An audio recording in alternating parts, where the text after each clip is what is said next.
Hello दोस्तों।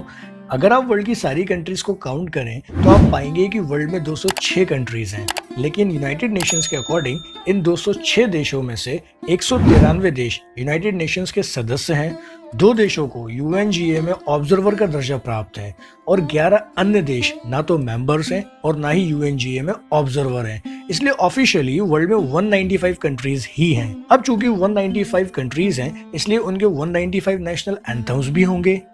लेकिन क्या आप जानते हैं कि वह कौन से देश हैं जिनके नेशनल एंथम्स में कोई लिरिक्स नहीं है? दोस्तों, दुनिया में ऐसे 4 कंट्रीज हैं जिनके नेशनल एंथम सिर्फ म्यूजिकल ट्यून है, और वो 4 देश हैं Bosnia and Herzegovina, Spain, San Marino and Kosovo. लेकिन आज हम स्पेन के नेशनल एंथम की बात करेंगे, क्योंकि स्पेन का national anthem oldest national anthem है विद नो ऑफिशियल लिरिक्स, और ये एक वर्ल्ड रिकॉर्ड है। तो दोस्तों, स्पेन का नेशनल एंथम 1761 में 18th सेंचुरी के एक गाने से ओरिजिनेट हुआ था, और इसी ओरिजिन को आज हम मार्च ऑफ द ग्रेनेडरोस या मार्च ऑफ द ग्रेनेडियर्स के नाम से भी जानते हैं।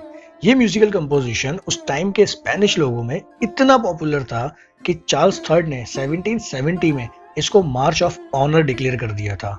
लेकिन बाद में इस ट्यून को मिलते सपोर्ट को देखते हुए 1908 में इस म्यूजिकल ट्यून को नेशनल एंथम अनाउंस कर दिया था, जो आज तक है। हाँ, मैं जानता हूँ कि अब आप ये सोच रहे होंगे कि जब इस नेशनल एंथम को इतना सपोर्ट और इतनी पॉपुलैरिटी मिली तो अब तक इस नेशनल एंथम में कोई भी वर्ड्स या लिरिक्स क्यों नहीं है?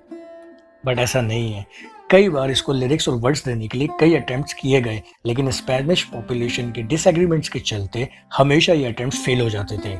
बट फॉर्चुनेटली 2007 में स्पेनिश ओलंपिक कमेटी ने इसके लिरिक्स को फाइंड आउट करने के लिए कंपटीशन रखा, और लकीली उन्हें इस बार एक विनर मिल भी गया।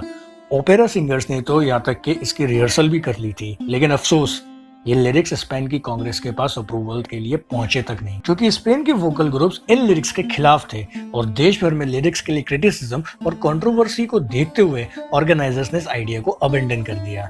और दोस्तों, इसका रिजल्ट ये हुआ कि अब नई लिरिक्स धूल भरी ड्रॉअर में लॉक्ड है। ऐसे इंटरेस्टिंग और अमेजिंग फैक्ट्स जानने के लिए मेरे चैनल को लाइक, सब्सक्राइब करें, बेल आइकन को हिट करें। वीडियो अच्छी लगी हो तो लाइक और शेयर जरूर करें। Thank you.